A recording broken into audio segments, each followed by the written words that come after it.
അച്ഛൻ ശ്രീനിവാസന്റെ വേർപാടിന് ശേഷമുള്ള തൻ്റെ ആദ്യ പൊതുപരിപാടിയിൽ മനസ്സ് തുറന്ന് നടൻ ധ്യാൻ ശ്രീനിവാസൻ ബ്ലൂ ഹിൽ ഫൗണ്ടേഷന്റെ 1-ാം വാർഷിക ചടങ്ങിൽ പങ്കെടുത്ത താരം അച്ഛൻ്റെ ഓർമ്മകളിൽ വികാരധീനയായാണ് സംസാരിച്ചത്. അച്ഛൻ വിടവാങ്ങി 1.5 മാസം മാത്രം പിന്നിടുമ്പോൾ തമാശകൾ പറയാനുള്ള മാനസികാവസ്ഥയിലല്ല താനെന്നും, എന്നാൽ ഈ സംരംഭത്തിൻ്റെ നന്മ കണക്കിലെടുത്താണ് താൻ എത്തിയതെന്നും ധ്യാൻ പറഞ്ഞു. ജീവിതത്തിൽ സമ്പാദിക്കുന്നതിനേക്കാൾ മറ്റുള്ളവരെ സഹായിക്കുന്നതിലൂടെ ലഭിക്കുന്ന സംതൃപ്തിയെക്കുറിച്ച് അച്ഛൻ്റെ ഒരു സുഹൃത്ത് പണ്ട് നൽകിയ ഉപദേശവും ആ വാക്കുകൾ തൻ്റെ ജീവിതത്തെ എങ്ങനെ സ്വാധീനിച്ചുവെന്നും താരം വേദിയിൽ അനുസ്മരിച്ചു. വികാരനിർഭരമായ പ്രസംഗത്തിനിടയിലും തൻ്റെ തനത് ശൈലിയിൽ സുഹൃത്തും നടനുമായ ഫഹദ് ഫാസിലിനെ ട്രോളാനും ധ്യാൻ ശ്രീനിവാസൻ മറന്നില്ല. ചാരിറ്റിക്കായി മാറ്റിവെക്കുന്ന 3-ാമത്തെ അക്കൗണ്ടിൽ നിന്ന് ഫണ്ട് റിലീസ് ചെയ്ത് ഫഹദ് മാതൃകയാകണമെന്നും, എങ്കിൽ മാത്രമേ തങ്ങളെപ്പോലുള്ളവരും അത് കണ്ടുപഠിക്കൂ എന്നും തമാശ രൂപേണ ധ്യാൻ ശ്രീനിവാസൻ പറഞ്ഞു. ബ്ലൂ ഹിൽ ഫൗണ്ടേഷൻ 1-ാം വാർഷികത്തിൽ പങ്കെടുത്ത് സംസാരിക്കുകയായിരുന്നു ധ്യാൻ ശ്രീനിവാസൻ.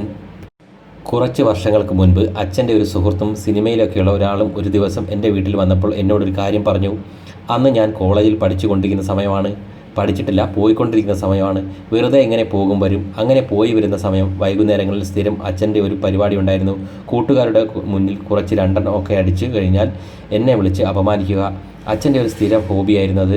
ഞാൻ അതിന് അർഹനാണ്. അതുകൊണ്ട് തന്നെ ഞാൻ പലപ്പോഴും അവിടെ ഇരുന്ന് കൊടുക്കും. തിരിച്ചൊന്നും മറുപടി പറയാറില്ല. അങ്ങനെയൊക്കെ ഇരിക്കെ ഒരു ദിവസം അച്ഛൻ്റെ ഒരു സുഹൃത്ത് എന്നോട് പറഞ്ഞു, നാളെ നീ എന്തെങ്കിലും രക്ഷപ്പെടുകയാണെങ്കിൽ നിൻ്റെ കയ്യിൽ 10 കാശൊക്കെ വരുന്ന സമയത്ത് നീ 3 ബാങ്ക് അക്കൗണ്ടുകൾ തുടങ്ങണം. എനിക്ക് മുന്നോട്ട് എന്ത് സംഭവിക്കും എന്ന് പോലും അറിയാത്ത ഒരു കാലത്ത് അദ്ദേഹം എന്നോട് ഇത് പറയുന്നത്, 3 ബാങ്ക് അക്കൗണ്ട് തുടങ്ങണം. ആദ്യത്തെ ബാങ്ക് അക്കൗണ്ടിൽ നിനക്ക് ഒരു 1000 രൂപ വരികയാണെങ്കിൽ അതിൽ ഒരു 600 രൂപ നീ ഇടണം. പിന്നെ വരുന്ന ഒരു 300 രൂപ 2-ാമത്തെ ബാങ്ക് അക്കൗണ്ടിൽ ഇടുക. ബാക്കി വരുന്ന ഒരു 100 രൂപ 3-ാമത്തെ ബാങ്ക് അക്കൗണ്ടിലേക്ക് മാറ്റുക. 1000 രൂപയിട്ട് ഒരു 50 രൂപ എടുക്കാനില്ലാത്ത സമയത്താണ് പുള്ളി എന്നെ ഇങ്ങനെ ഉപദേശിക്കുന്നത്.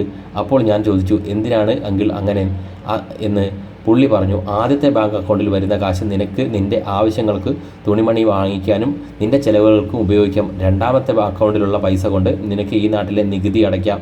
നീ ഒരു റെസ്പോൺസിബിൾ സിറ്റിസൺ ആണെങ്കിൽ ടാക്സ് അടയ്ക്കാൻ ബാധ്യസ്ഥനാണ്. അതുകൊണ്ട് നീ കൃത്യമായി ആ പൈസ കൊണ്ട് നികുതി അടയ്ക്കുക. അപ്പോൾ ഞാൻ ചോദിച്ചു, 3-ാമത്തെ 100 രൂപയോ? അതാണ് നിനക്ക് ജീവിതത്തിൽ ഏറ്റവും വലിയ സന്തോഷം തരാൻ പോകുന്നത്, അദ്ദേഹം പറഞ്ഞു. ഞാൻ ചോദിച്ചു, അതെന്താണ്? അതിന് അദ്ദേഹം പറഞ്ഞത് ഈ ചാരിറ്റിയെക്കുറിച്ചാണ്. അതായിരിക്കും നിനക്ക് ജീവിതത്തിൽ ഏറ്റവും വലിയ സംതൃപ്തി നൽകുന്നത്.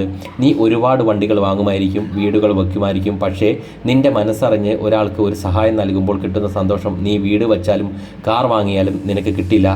ഇന്ന് ജോബിച്ചേട്ടൻ അച്ഛൻ്റെ പേരിൽ ചെയ്യുന്ന ഈ സംരംഭത്തിൽ ഇവിടെ ഇരിക്കുന്ന സഹായം കിട്ടിയ ആൾക്കാരെക്കാളും സന്തോഷിക്കുന്നത് അദ്ദേഹം തന്നെയായിരിക്കുമെന്ന് എനിക്ക് ഉറപ്പാണ്. 2-ാമത്തെ അക്കൗണ്ടിലെ പൈസ അടച്ചില്ലെങ്കിൽ നമുക്ക് സമാധാനം കിട്ടില്ല എന്നും പുള്ളി പറഞ്ഞു. അത് സത്യമാണ്. ഇത്തരത്തിലായിരുന്നു ധ്യാനിൻ്റെ വാക്കുകൾ.